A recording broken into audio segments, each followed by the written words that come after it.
much. I am Marcelo Brito, this Executive Secretary of the Interstate Amazonian Consortium. Thanks to IPA for inviting us to be here. It's a great pleasure to share this moment with you guys and with these good friends in this table. Well, first of all, as someone who represents subnational government, it's a huge opportunity to speak. In most of the big forums like this one, they want to hear federal governments, private sector, and NGOs. Rarely we see subnationals presenting themselves. So it's important, especially when we represent the 9 states of the Brazilian Amazon, almost 60% of the Brazilian territory, about the size of the United States, about the size of the EU, with all the challenges, but also with all the potentialities that we have. I was asked to try to make a link from what we saw here in Dubai, from the day 0 to now. It's not ended yet. We still have hopes for big announcements. I don't believe it, but anyway, I still have hopes. And what's going to happen in 2 years' time in Belém? When I tell my colleagues around the world, Belém, they say, wow, are we going to Israel? So no, it's Belém, Brazil, in the Amazon. So we have to educate the world about, they have a vague idea what is Amazon. It's somewhere below the equator, in that part of the world that they call South America. So we have to teach them where is the Amazon, where is Belém, and what we're going to do there. This is the most important thing. I'm here since the day 1. I don't know, I think this is the 21st or 22nd panel that I take part. I am tired to listen to carbon financing, and just transition. I hate just transition. I absolutely hate just transition, and I'll explain you why later on. But I'm tired of carbon and financing, and this is the COP of removal, carbon removal, and how much will cost carbon removal, how much will cost for the rich countries, how much will cost to the oil countries. I heard very little about conservation. So we spend 90% of our time talking about carbon, which supposedly is a transitional agenda. If we believe that countries are really making commitments, if we believe that companies are really making serious commitments, in 30 years' time, we're going to live in a planet carbon neutral. So this agenda is gone. Come on, guys. Why don't we talk about biodiversity? Biodiversity credits, biodiversity conservation. What is biodiversity? It's forest, yes. It's water as well. It's energy, of course. It's bioeconomy, of course. It's food production, of course. Nature markets. This is the 11th day of the COP. And we don't talk about nature markets, we talk about carbon markets. And how do we finance them? How do we make financial incentives?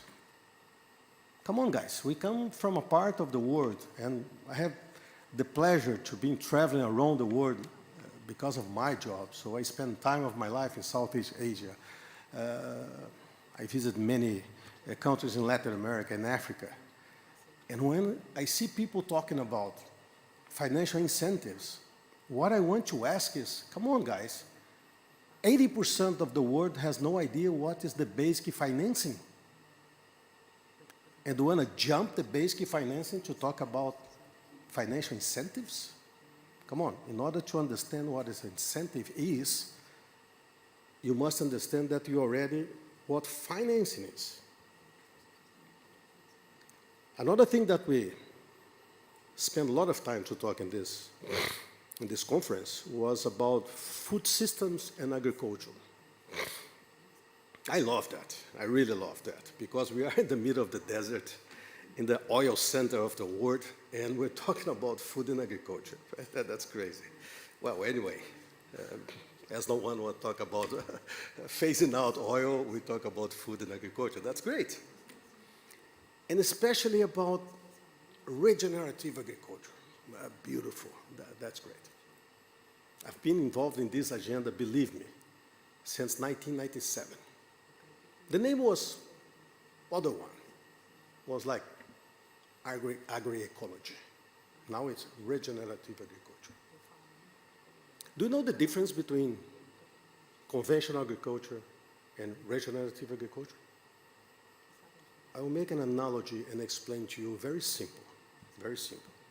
But we must understand before that in order to change from conventional to regenerative, we have three pillars that we have to face. The first one is science and technology. And we can translate science and technology not only with the approach of knowledge, but how do we spread out this knowledge throughout technical systems, for instance. The second one is financing, and the third one is people. And people is the most difficult one, and it's the one who really worries me. So let's start explaining the difference between these two. Conventional agriculture, we can explain as something like, okay, I'm having a headache right now. Can someone give me a pill? So I take the pill. In 30 minutes' time, my headache is gone. Okay, it's gone now.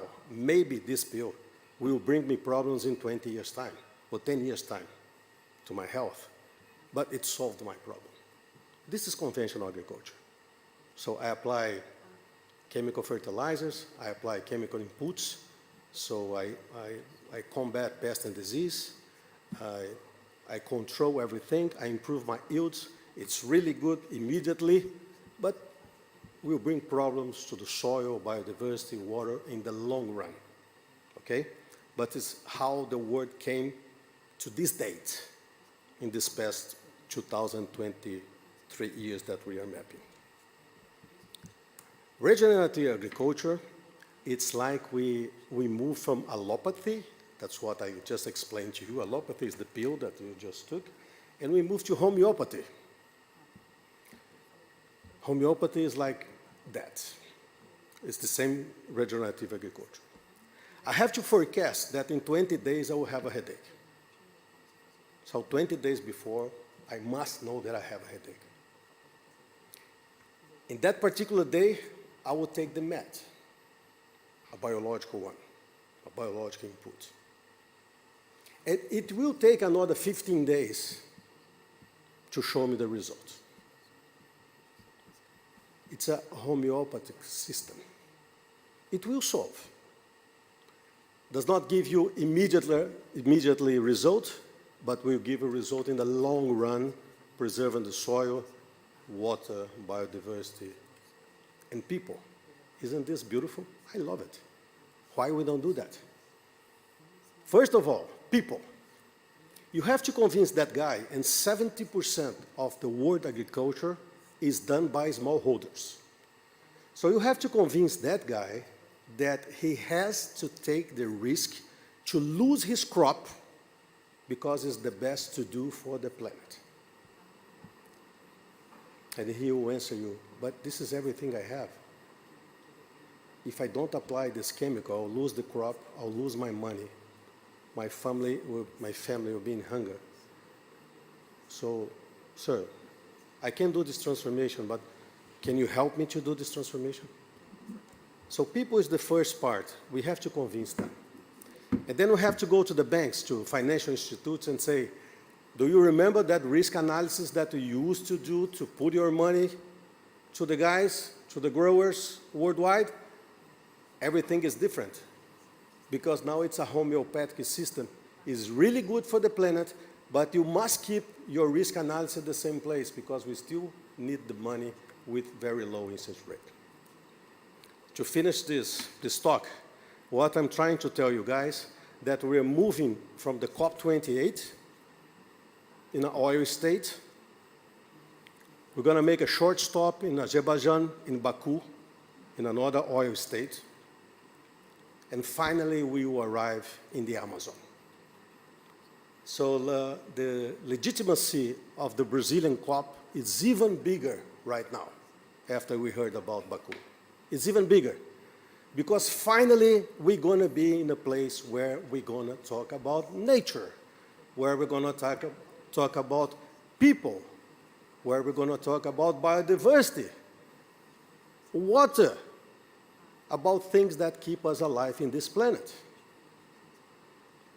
So in the name of the Interstate Amazonian Consortium, I am already welcoming you guys to be in Brazil, in the Amazon, in Belém, to talk about something that really worth our time. And by the way, it's a very democratic place. Everyone can go to the street and don't agree with us and scream that they don't agree, and everyone's going to be welcome. Maybe not going to be the best COP in the world in terms of infrastructure, in how we receive you guys in our hotels, but believe me, it's going to be the best one, the happiest one, with the best result for the world. Thank you so much.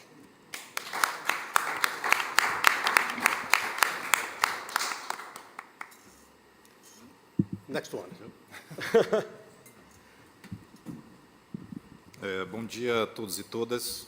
Good morning, everybody. A Ludmila vai gentilmente traduzir aqui para aqueles que não entendem o português. Ludmila is going to translate for those that doesn't understand Portuguese. Obrigado, I'm Ludmila. Ludmila.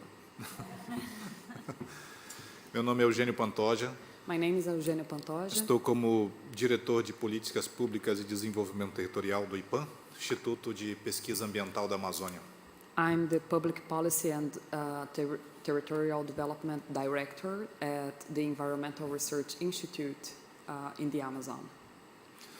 Como o secretário Marcelo colocou, o desafio da Amazônia ele é gigantesco. As Marcelo said, the challenge of the Amazon is huge. E nós temos frequentemente lidado com um indicador que é o indicador do desmatamento. We have to deal with, very often we have to deal with an indicator that is the deforestation.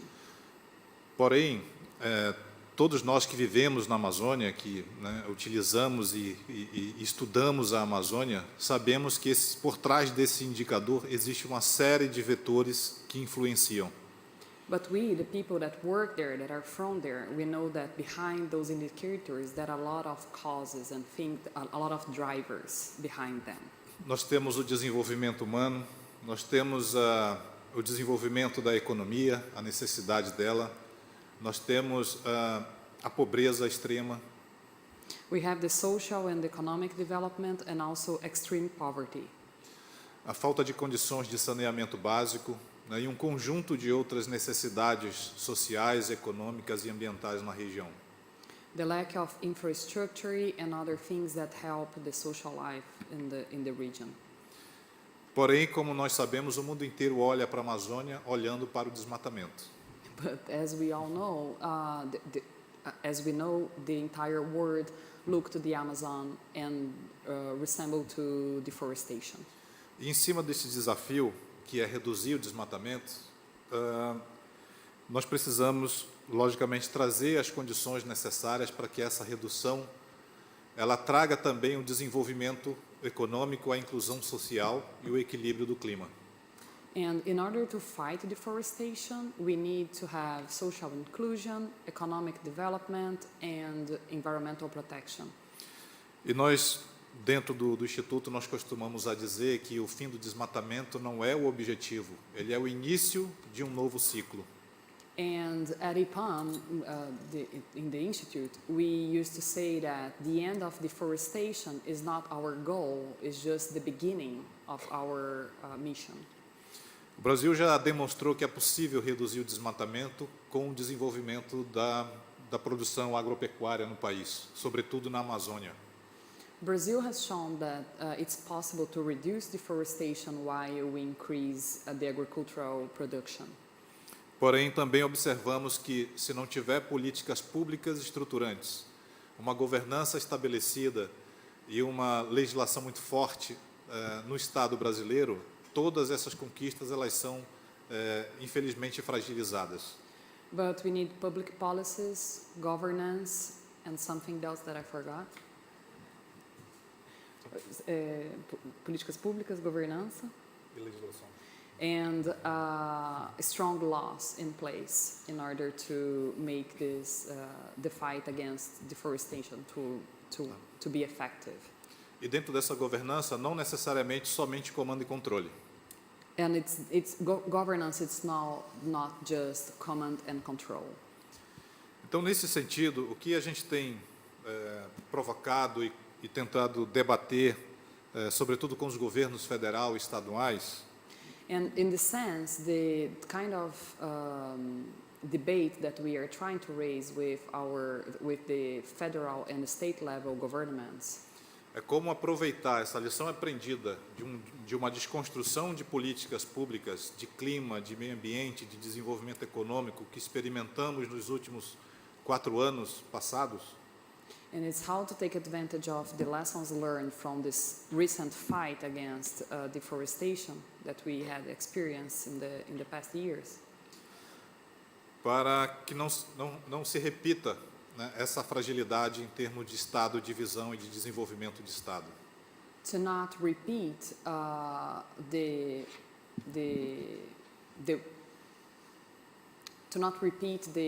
the past patterns, like the wrong patterns, the not as good patterns that we had in the past. E aí, dentro desse contexto, o que a gente tem colocado precisamos fortalecer as condições pré-competitivas, Marcelo, que você sempre coloca também nas suas exposições, as condições pré-competitivas para que o Brasil desenvolva economicamente, desenvolva a sua agropecuária, desenvolva as suas atividades florestais.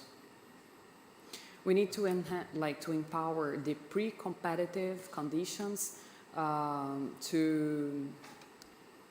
Precisa melhorar as condições para quê? Condições pré-competitivas para o desenvolvimento econômico. To promote the economic development. E essas condições pré-competitivas, elas precisam estar baseadas em políticas públicas com visão de Estado. And these pre-competitive conditions, they need to be based on public policies. Com uma legislação que ela seja baseada na legitimidade e nos processos participativos de construção, sobretudo com a sociedade civil. With laws that take into account the voices from the society. Com condições de financiamentos que sejam estruturados e que deem condições para além, né, daquele projeto pequeno, mas sim que sejam programas estruturantes, que sejam ações de longo prazo e que sejam sustentáveis também economicamente. With long-term and sustainable actions that are with economic sustainable actions. E não falamos em nenhuma hipótese de acabar com essas atividades econômicas convencionais, como a agricultura e como a pecuária, por exemplo. And we are not talking about ending activities like agriculture and livestock production in the Amazon. Pelo contrário, a nossa discussão é sempre de como dar mais bases de sustentabilidade para essas atividades econômicas que são importantes para o desenvolvimento do país. Our discussion is all about give sustainable bias to those activities, to give them a pathway towards sustainability. Nós sabemos que o que sustenta a balança comercial do Brasil exatamente são as commodities, a agricultura, a pecuária, né, e a mineração.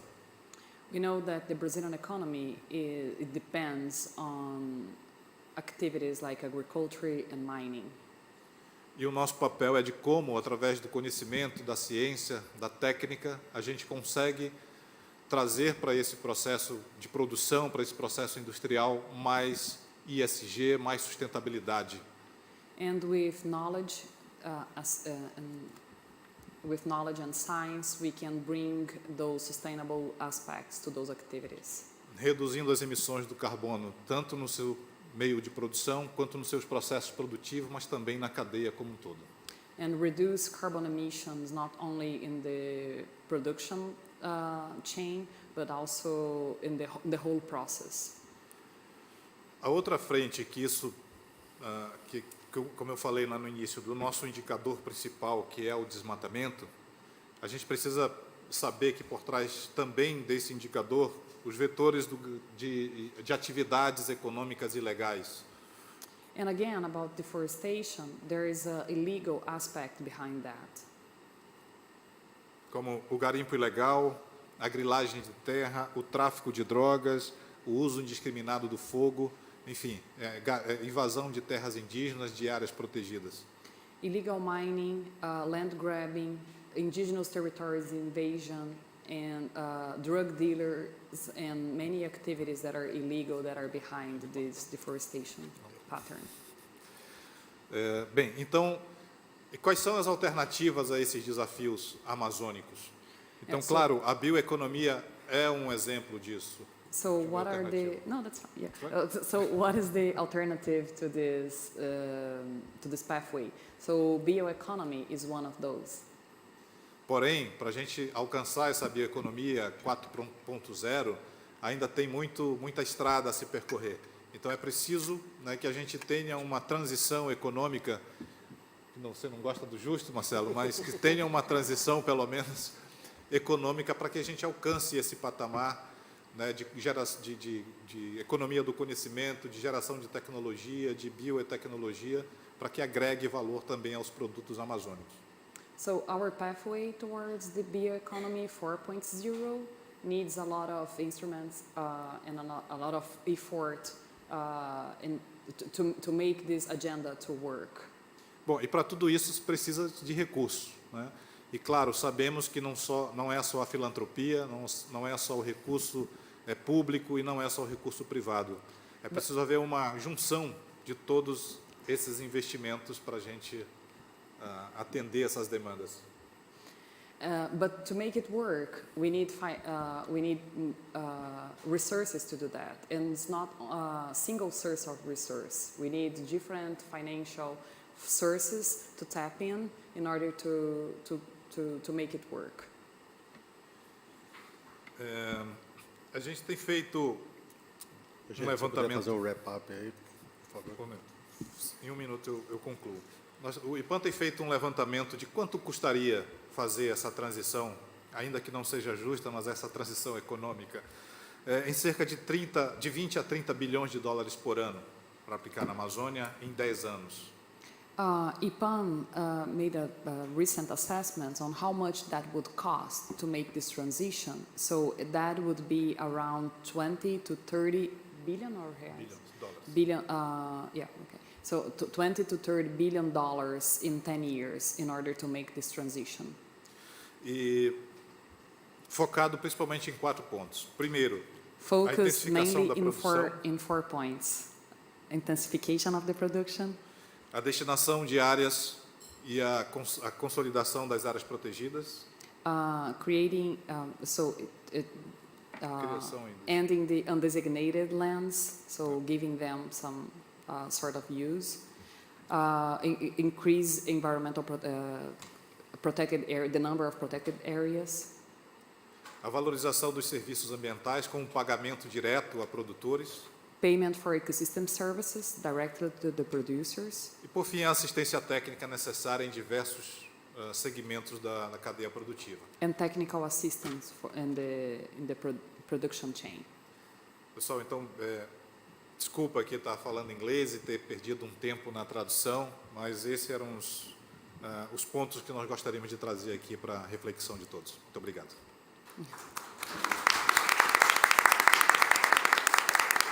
I'm Eugênio, sorry, I'm not professional. Eugênio, Trying my thank best. you. But don't take me wrong. I like just transition when it's real, when it's just, okay? I'm against those just transition that works only for one part. When it works for both, I love it. Well, guys, we all know that when we map developments, we can also use a tool that's the maturity between the relationship among governments, private sector, and social sector NGOs. So, which means that we need private sector in order to move on. If we need 20 to 30 billion US dollars per year to solve the problem of an important area as the Amazon, this is a very small amount of the profits of the private sector worldwide. So we're really happy to have two representatives here of two excellent, one association, one company, who are doing an excellent job in Brazil. So let's start with Juliana, who is the director of the Brazilian Business of Sustainable Development. Did I say right? Yes. Juliana, Brazilian welcome. Business Center. Thank you so much. Good afternoon, ladies and gentlemen. Thank you so much for the invitation to join you in this panel. And thanks, Marcelo, for bringing to the table of discussion the nexus of climate change and biodiversity, because this is very important, particularly in this road to COP30. And we have a window of opportunity that is closing. 2030 is the clock down of humanity, and we know what we should do. So we need to cut by 50% the emissions until 2030, and a huge part of this solution is on nature. So nature-based solutions can deliver at least 37% of the reductions needed to reach climate neutrality. So we are working with our companies to pave on this way to accelerate the capital mobilization for natural climate solutions. It's the way as we are engaging our companies around. And this is happening in our, we launched a movement in 2020 called a Business Movement for the Amazon, where business leaders at C-level came to us asking an action plan in order to tackle deforestation in Amazon. So we started by understanding the business initiatives in the region, in the Amazon biome. And we, working with IDESAN, we launched a guide where we assessed more than 140 business initiatives in Amazon. And from these initiatives, we selected 11 that presented factors to reach scale. And we found two very important factors for successful experiences of investments from business sector in the Amazon. First, the connection with public policies, and second, partnerships with local organizations. And we took these two factors as principles, as assumptions, to drive our companies on a capacity building journey in order to prepare them to accelerate investments in a co-investment initiative targeting COP30, to use this milestone as an opportunity to build this legacy to drive sustainable development in Amazon.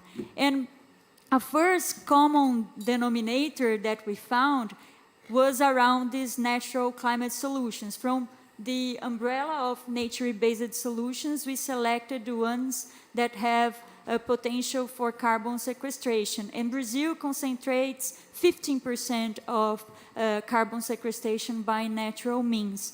And of course, this investment should be put us on track again of 1.5 degrees. So we started to build some integrity criteria in order to enable us to put on this carbon neutrality path.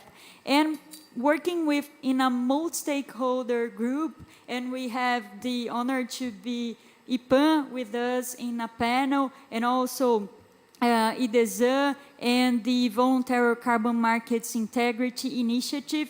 We put together some criteria for this integrity, and they are based on 3 principles. First, mitigation, biodiversity gains, and benefits for people. So these are the starting point. If we to talk about carbon and biodiversity projects, we really need to give results in terms of these 3 dimensions.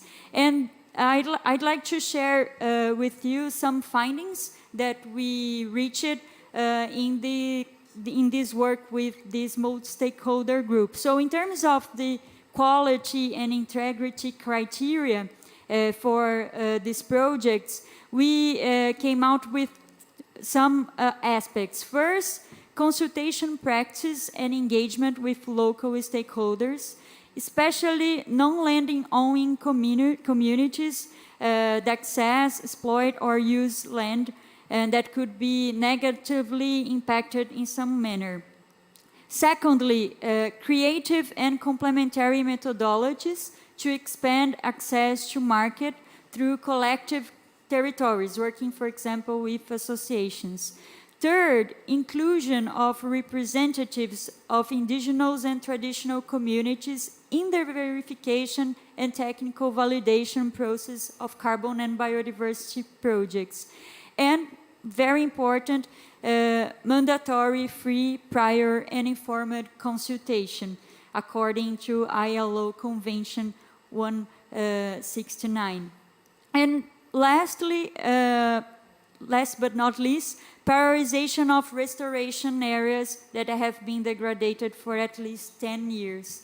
So this is our baseline and an area where we are focusing our effort in this engagement with companies. But it's not only, there's not a silver bullet. We, as I mentioned, we focus on this set of projects because we found a common denominator. But I'd like to also flag the potential of other investments, for example, in regenerative agriculture, and we have the pleasure to work with Ludmila from IPAN, and we are proposing also a roadmap and some gaps that we need to fulfill in order to disseminate this setting of practice, and we propose a setting of indicators based on Ludmila's research. And these are a setting of activities that we believe can deliver these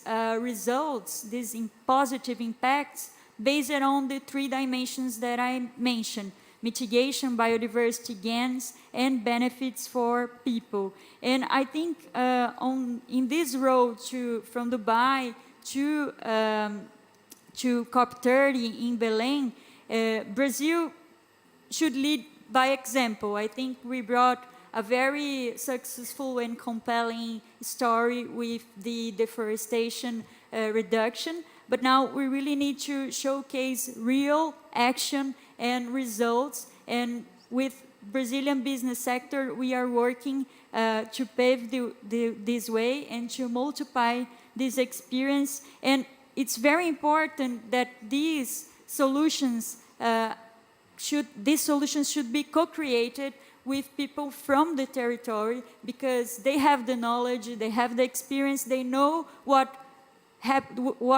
succeed, what failed, and we don't have time to lose. We really need to accelerate and build these solutions at the scale and very fast, and to bring real and concrete solutions to the table. And I think from now to COP30, we can work together in a strategic plan, but also a very tactical plan to showcase these examples and leading by example, so Brazil can also influence in a positive way the next round of commitments and negotiations targeting COP30.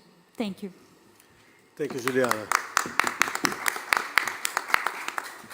Now I'll pass the floor to Mariana Negrisoni. She's director of Suzano. She'll talk about Suzano. But just let me mention one number for you guys. To keep the legal compliance with the Brazilian law, they care or they preserve 1 million hectares of natural forest. Okay? There are competitors around the world. They are big as them, without having 1 million hectares of forest by law of obligation. So this is not carbon removal or anything else, okay? This is how do we keep moving economy in a green way, putting together business and nature. It's our plan. Thank you. Well, what a responsibility to talk after all these great speakers. Well, we are going through challenging times. We see here, I think you put that very nicely on your speech. We are very close by, geographically speaking, to war, geopolitical tensions, climate emergency. Talking a bit about climate, 5 years ago, this was an academic topic. This was theoretical discussions. And this year specifically, we are feeling that on our skin. According to Copernicus surveys in Europe, this has been the hottest July in Europe ever. For us Brazilians here, we have been facing heat waves in Brazil that are even jeopardizing, nature and social aspects of our country. So this is time for us to do something, to discuss things in a different manner. And for us to accomplish the change, we have together different parts of the economy, different stakeholders. We need government, we need institutions, we need NGO, and we need to take seriously mitigation, adaptation plans, and deploy them on the ground. Brazil is, a relevant player on this big international scenario. We hold the biggest tropical forest in the world. We are important on water availability. I think Marcelo brought very important aspects of biodiversity, about how we also play an important role on food safety worldwide. So how can we leverage on those huge opportunities that we have as a country, with a pretty clean energy base, and be relevant on building this road to COP of Belém? And I like when you said it's not Israel, that's our Belém. I never thought about that, actually. So I think this is very important that we show to the world through our lenses how we see the opportunities, how we see the world. We have challenges as well, for sure. And it was very nice when you said that we have, to tackle illegal deforestation. We can no longer tolerate it. We can no longer tolerate land grabbing, illegal mining. They're challenged, yes. But should we also kind of bring a more balanced, message to the world that we have challenges? Yes. We are fighting, yes. We were in a meeting, with the Brazilian government this week, and they were mentioning this year so far, we decreased 50% deforestation in the Amazon. This is amazing, and we have to continue doing that. But we also have opportunities. And I'm here speaking on behalf of the planted forest sector, which I work for, and we believe we are one of these opportunities for Brazil. We make things differently. We produce nature-based products. Our products, they are renewable, they are recyclable, they are biodegradable. How can Brazil take a step forward and show to the world that this is possible to do this at scale? It's possible to do this, representing the triple bottleneck. We are very important for the environment. As Marcelo just mentioned, this is one company number. We are important for social aspects. When we look at this point, it's from the point of, the global south.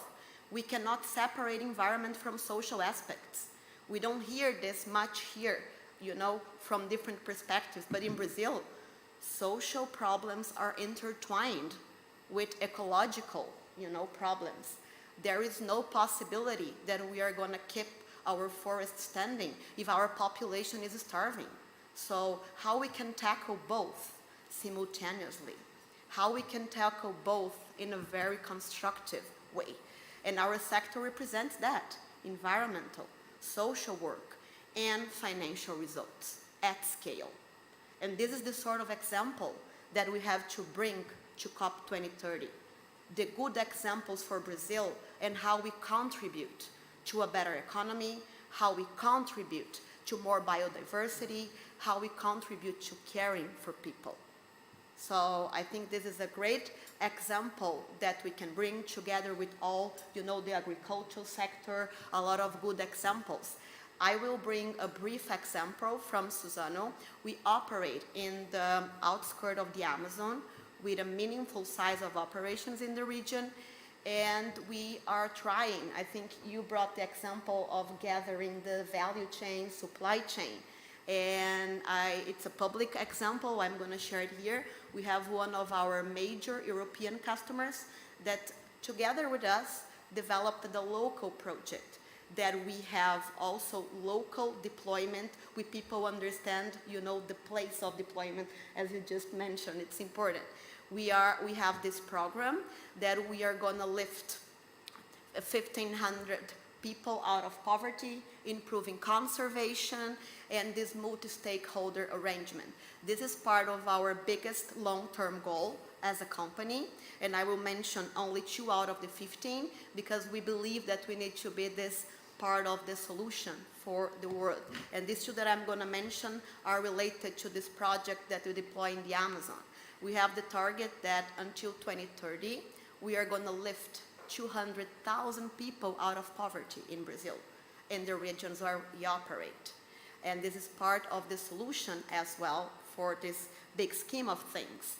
And we have also the target of restoring 500,000 hectares of ecological corridors to even go further in foster quantity and quality of the biodiversity in the regions where we operate. We are going to connect those plot of nature conservance areas that we have because we believe this is important for all the different aspects of biodiversity. So just, wrapping up here, I think that we have to do on this road to COP 2030 to bring to the mainstream the good examples from Brazil, the way we do things, and through our lenses and the effect and the topics that are important for the long term. Thank you very much. Thank you, Marina. Juliana, I will start the second round with you, and I want to grab the last part of her talk, saying that we have to be the example. So in this case, I'm looking for the global south, so where we have all the tropical forests, or most of the tropical forests in the world, not only the Pan-Amazonian countries, but looking for Africa and Asia as well. You are part of the World Business Council. So how can we bring together businesses from all over the world, especially from the global north, with a look to the global south in order to improve development in the coming years, in order to reduce the difference between this both parts of the planet?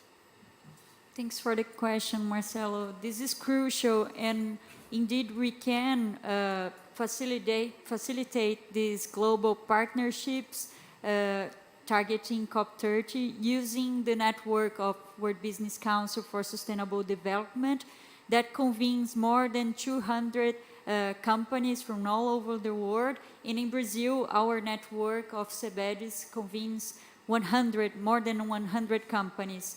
And a very good example of that is the Natural Climate Solutions Alliance, where we have already a platform aiming to accelerate action, and there is a space for this kind of dialogue.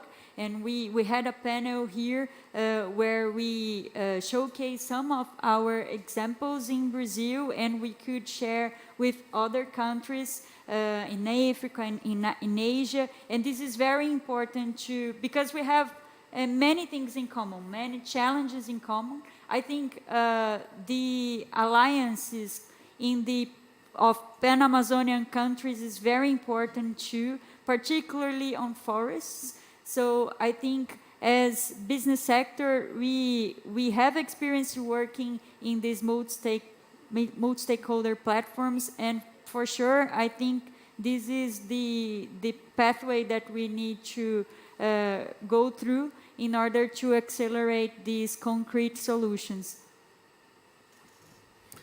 Thank you, Juliana. Eugênio, IPAN started in the Amazon many, many years ago.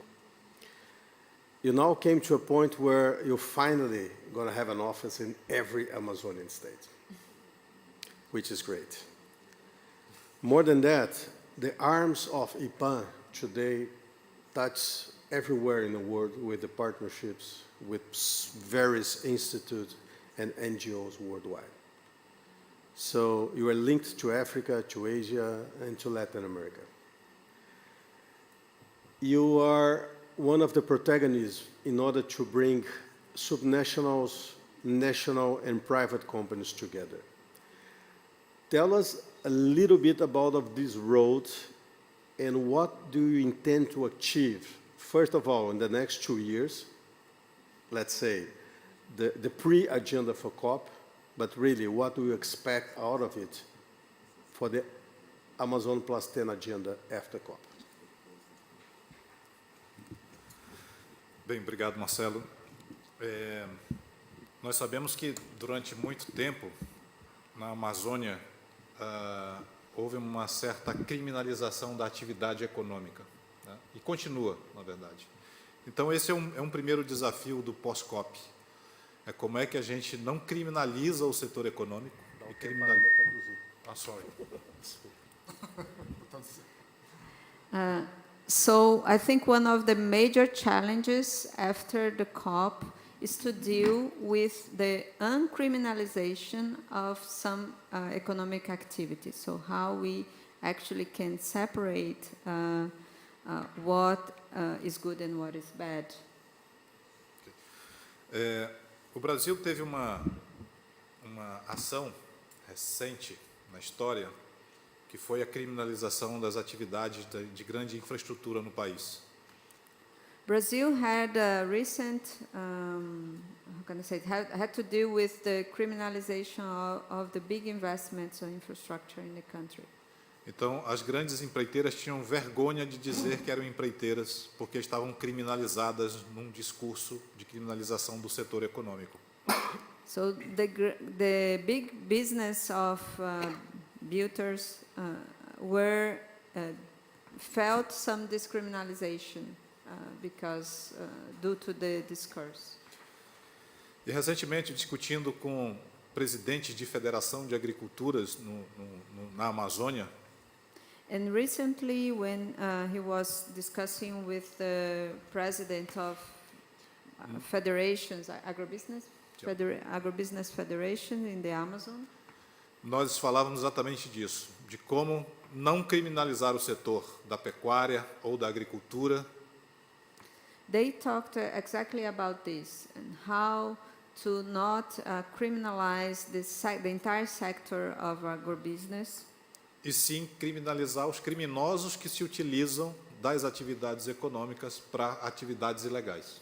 But criminalize the ones that utilize the structure and the name of this sector to really do criminal activities. Esse entendimento, Marcelo, fez com que a gente abrisse um diálogo com esses setores. This understood. This thing actually made possible an open dialogue between the sectors. E que permite agora a gente discutir soluções para os desafios que essas cadeias produtivas têm. That allow us to be on the table to discuss solutions for these chains. Então, a gente tem 2 anos até a próxima COP de Belém. So we have 2 years from now to to Belém COP para cada vez mais integrar uma discussão de soluções e não mais de criminalização. to, in fact, step out from a criminalization discussion to a solution path. E a partir da COP de 2025, né, construir exatamente esse conjunto de soluções baseadas em políticas públicas, né, como eu até comentei, em políticas públicas, em investimentos sólidos, né, e numa governança que permita a sustentabilidade dessas atividades. And after the COP in 2025, in fact, built bridges and built this path based in public policy, investments, and governance. Thank you. E, resumidamente, união, integração e soluções conjuntas.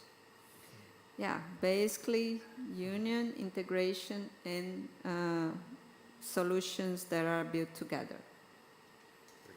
Thank you, Eugenio. Marina, let's raise one important pillar of the green economy, which is science and technology. Your company and your sector as well, you guys lead the bioeconomy process in the pulp and paper industry. You guys really change the future of this industry as a replacer of plastic and so on. So you got science and technology in place. We're talking about nowadays talking about also the social biodiversity bioeconomy, the one that comes from standing forest. How can we match science and technology to improve both bioeconomy towards this world of new green economy? Good. Great point. At our sector, we have been investing and deploying experimental technology for 40, 50 years. Just to give a simple example, we managed to, through traditional breeding, improve the productivity of our planted forest in threefolds, from 16, 18 cubic meters per hectare to currently over 40. Just to compare, when we look at other places in the world, we don't see this level of productivity. This is result of investment in technology. This is investment in how we do our business in the most sustainable way. But this also opens opportunities for us to bring the more fair places, how we bring people. We have few regions, for instance, that we have extreme poverty. So for us to do the tree breedings on our nurseries, we employ a lot of people. That's how, you kind of combine both aspects.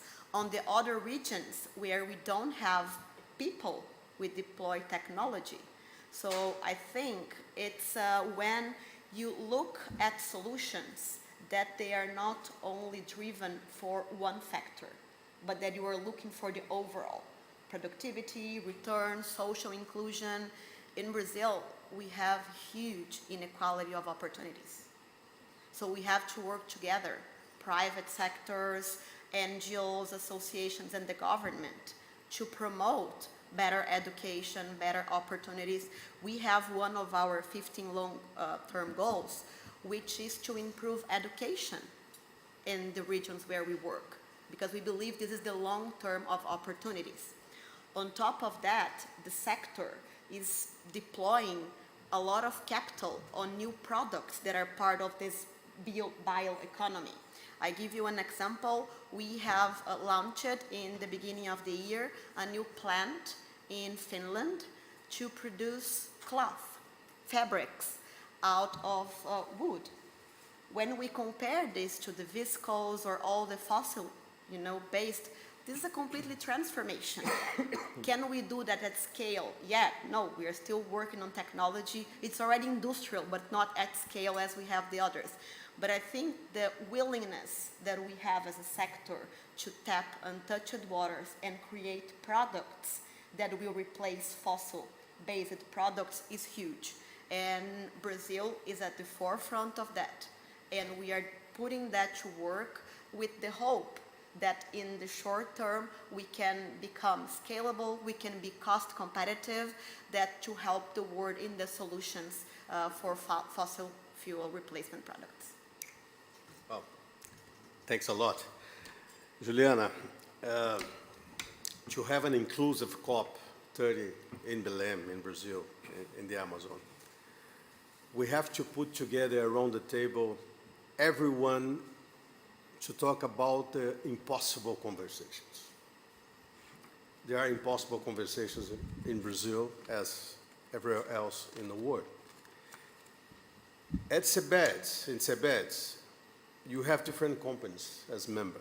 You have oil companies, you have energy companies, you have agriculture companies, you have everyone there. So you have a lot of impossible conversations there because you have to talk about deforestation, you have to talk about oil phase out, you have to talk about the change of the energy behavior in the country.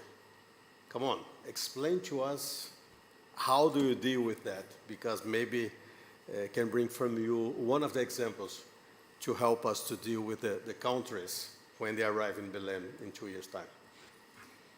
Yes, as a multi-sector organization, we have these conversations on a daily basis in order to build convergency, because of course we have companies from all the sectors of economy, from the agribusiness to services, industry, and for sure they have different interests, goals, but as CEBEDS works on behalf of the sustainable development, not on behalf of each specific sector. So we can come together and find common objectives. And here I think we have the biggest window of opportunity that Brazil could ever had.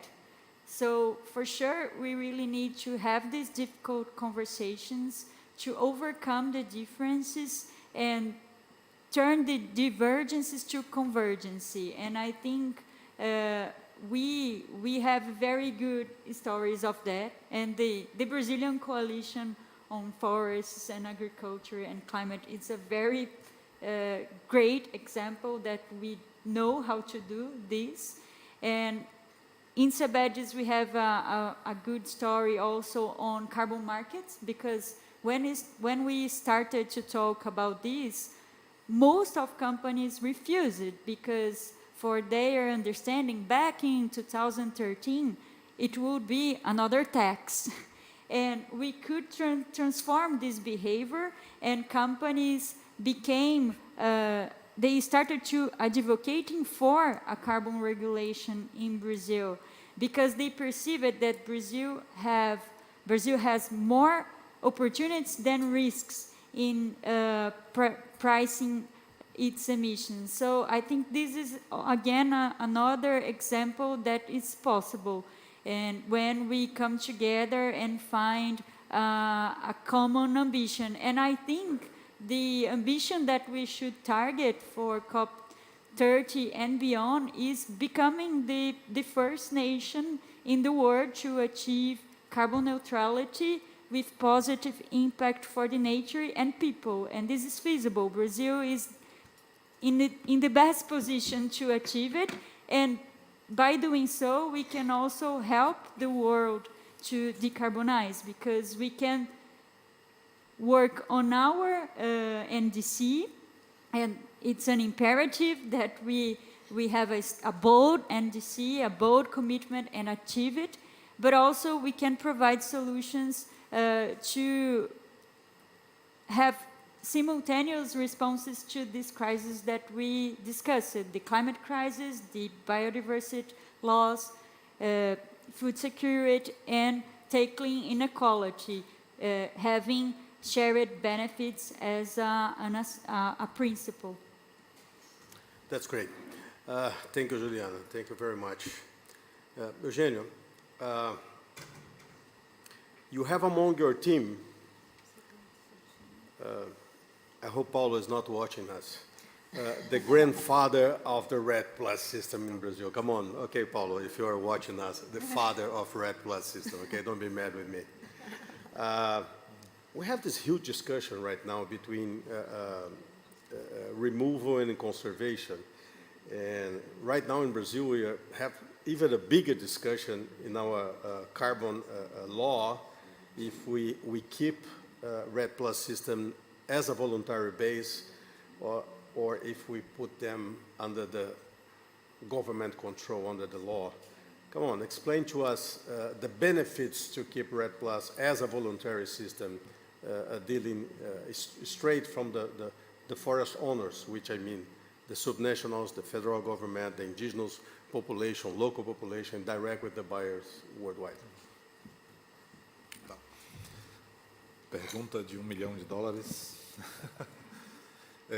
Bem, o desafio do RED como um instrumento não só de captação de recursos, mas também de repartição de benefícios, The challenge of Red Plus as a mechanism of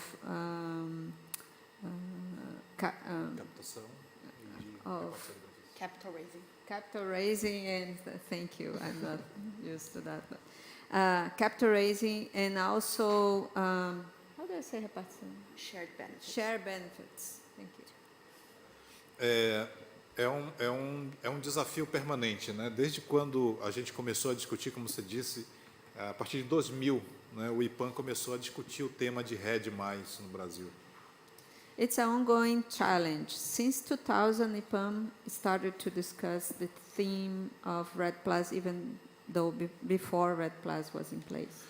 Hoje nós temos muito claro de que um sistema jurisdicional de RED+, ou seja, vinculado a um sistema de política pública, Today, it's very clear for us that a system of jurisdictional RED that is vinculated with local public policy, que ele pode estar dentro do mercado regulado quanto de um mercado voluntário, and it can be linked with the voluntary market, but also the regulated market. é o que traz maior segurança jurídica, maior integridade nos créditos de carbono, maior possibilidade de repartição de benefícios. It's the one that is the idea that brings more, how do you say segurança jurídica?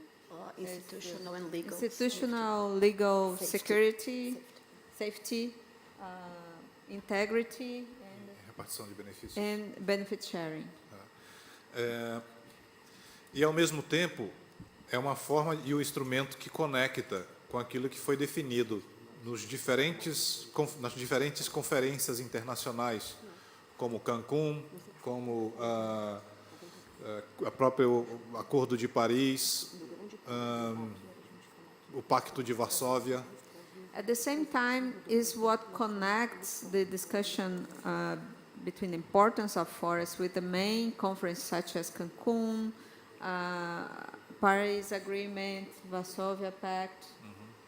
Então, esse cenário de segurança associado à política pública de um sistema jurisdicional, This scenario of security linked with a jurisdictional program permite com que os créditos de carbono sejam negociados em grande escala. allow that the carbon credits be negotiated at a large scale. Então, eu diria, Marcelo, que o arranjo de um sistema jurisdicional, ele traz essa segurança e também permite com que projetos privados em áreas privadas possam se conectar e alinhar dentro de um instrumento como esse. So this system allows that big projects can be done at the state or province level, but also have local projects done in private areas voluntarily be connected with that system as well. Para concluir, o que ocorre hoje é que projetos privados desenvolvidos em áreas públicas no Brasil não têm regulamento, não têm segurança jurídica, consequentemente são projetos irregulares. E isso traz uma insegurança para o instrumento que foi criado. what is happening right now is that there's a bunch of projects, private projects inside public areas, and this has some, it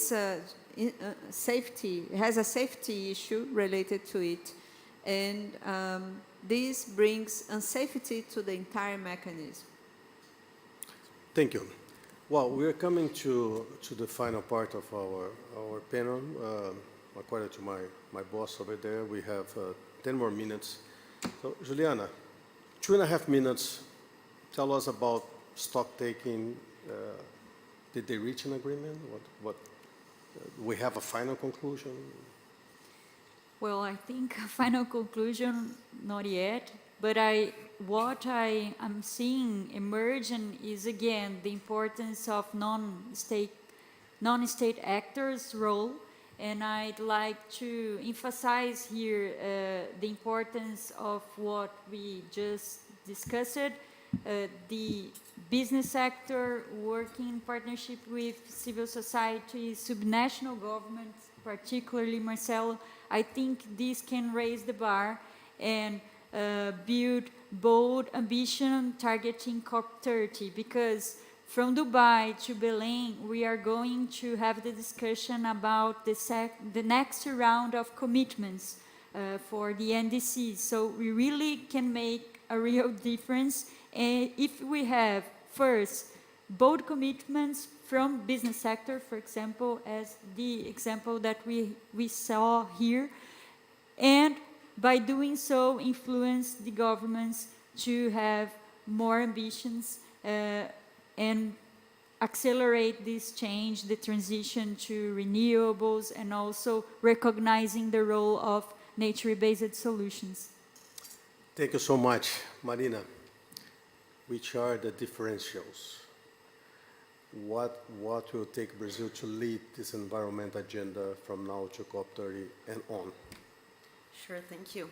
I feel that what we have to do is we have to take the advantage that we are in the center of the international stage right now and show and broadcast all the positive stuff we do in Brazil.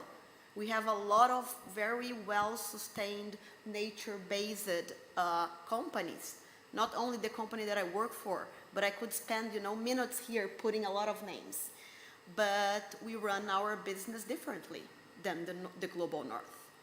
It doesn't mean good or bad. So I would say, how can we take this unique opportunity and show and present the good side of what we do and make the world acknowledge that and support us on this route? Just one more thing for you, if you can stress up a little bit. You have huge solutions for carbon removal on planted forests. Yes. What would happen if forests had a value, how your legal reserve would impact your business today? If right now, today, the world decide that forest finally has a value, how this would impact your private business? Sure. That would be huge, the impact. And I like when you said in the beginning, about this kind of two-sided swords on the just transition. Because if we are talking fairness, that should be embedded in the environmental services, in the carbon value. For sure, the impact on the bottom line of the company would be huge. And on the other hand, if we stop doing what we do, the impact on the world would also be, huge. We have a target as a company until 2025 to remove 40 million cubic meters of metric tons of carbon. This is huge. So let's say that we don't exist. This 40 million would be there, eventually even disturbing the 1.5 goal. All right. Thank you very much. Eugenio, your final words from a Brazilian NGO, more than that, from an Amazonian NGO, which is our message to the world, inviting them to Belém 2025. Bom, obrigado, Marcelo. Mais uma vez agradecer o convite ao IPAM, ao consórcio, para a gente também aos parceiros aqui, Sebedes, enfim, Suzano. Acho que tem uma importância, primeiro, desculpa. First of all, thank you for the invitation and the partners in this panel. De como é que o setor da sociedade civil, o terceiro setor, So, não, pode continuar. o terceiro setor consegue contribuir com as soluções para os desafios amazônicos. Então, trazer as soluções até a COP30 e, a partir da COP30, dar seguimento a essas soluções para os desafios da Amazônia. So, we believe that the third sector is a very key partner in implementing and give continuity to the solutions that are set for the COP30. Por exemplo, contribuir com o setor privado no papel e nos compromissos de dar mais transparência às cadeias produtivas, a rastreabilidade, né, a governança, etc. For example, contribute with science and with the private sector, for example, in terms of rastreability and transparency of its chain. Com os governos estaduais, com o governo federal, na estruturação das políticas que sejam políticas de Estado e não as políticas meramente de governos ou de um projeto que vai se acabar após o mandato de determinado governante. Also helping the states in its several levels to really build strong public policy that will not end when one government leaves. E, por fim, fortalecer a governança, né? Como eu coloquei no início, a necessidade da construção da governança climática, ambiental e de desenvolvimento econômico do país, que integre governos, a sociedade civil, a iniciativa privada e os demais setores da sociedade na consolidação de uma política que seja do Estado brasileiro. And in the end, to keep forging bridges between the sectors, like the public policy, the governments, the civil society, the private sector, I should say the academia. That's my part. The scientists as well. Isso aqui. Obrigado. Well, thank you very much, Eugenio. Ana, thanks a lot. Marina, Juliana. Well, I'm leaving this panel with my hopes renewed. Firstly, because I'm looking in this room and 80% are full of women. So give us a hope, lead us. When we look outside, we see a lot of youth. So young people, please lead us. My generation was quite orphan to the planet. So congregating the women leadership and the young people, we can move on. So in the name of IPAN and the Interstate Amazonian Consortium, I would like to thank the United Nations and the COP presidency to offer us this space, and also the connection to the rest of the world by the digital nets. So I hope your message can reach millions of people around the world. Thank you very much. Gabriela, I'm giving you with 1 minute left. Thanks a lot, guys. Thanks for your support. Bye-bye.